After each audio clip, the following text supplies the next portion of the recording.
आज drama serial जानेसार के next आने वाली एपिसोड में आप देखेंगे कि फिज़ा की सास कहेगी फिज़ा से कि फिज़ा मैडम अब बहुत हो गया तुम्हारा, सोगब कमरे से निकलो और निकल कर घर के कामकाज की तरफ भी ध्यान दो और जाओ नौकरी पर भी। जब ये सारी बातें सुनेगा फिज़ा का ससुर तो इस पर वो बहुत ही ज़्यादा गुस्सा होगा फिज़ा की सास पर और वो कहेगा कि किस किस्म की बातें कर रही हो तुम। इस सरफराज की माँ कहेगी सरफराज के बाप से कि मैं ठीक ही तो कह रही हूँ, देखे ना कि कैसे मुरझा सी गई है, मैं तो इसी के फायदे की बात कर रही हूँ। अगर तो ये अपने कमरे से बाहर निकलेगी और घर के कामकाज में और नौकरी पर जाके अपना ध्यान बटाएगी तो फिर ही कुछ हो सकता है, इसका दिमाग तो फिर ही चेंज होगा ना, नहीं तो ऐसे तो कमरे में पड़ी पड़ी ये वही बातें सोचती रहेगी और इस तरह से नुकसान भी इसी का है और ये मुझे लगता है कि डिप्रेशन का शिकार हो जाएगी। इस पर सरफराज का बाप कहेगा कि तुम्हें इस कदर फिक्र नहीं है फिज़ा की, मुझे तो लगता है कि तुम्हें सिर्फ और सिर्फ लालच है पैसे का। एक बात याद रख लो कि फिज़ा अब बिल्कुल भी नौकरी नहीं करेगी। सरफराज की माँ कहेगी किस किस्म की बातें कर रहे हैं आप, अभी बेटे की नौकरी लगे हुए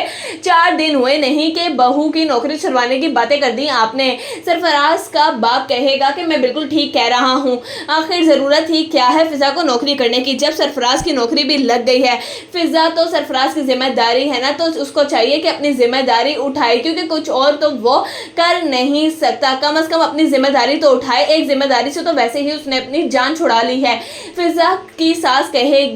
कि आपको क्या लगता है ये सब कुछ जो कुछ हुआ है ये सरफराज की वजह से है। सरफराज का बाप कहेगा ये बात तुम भी अच्छी तरीके से जानती हो, बेहतर यही होगा कि तुम मेरा मुंह ना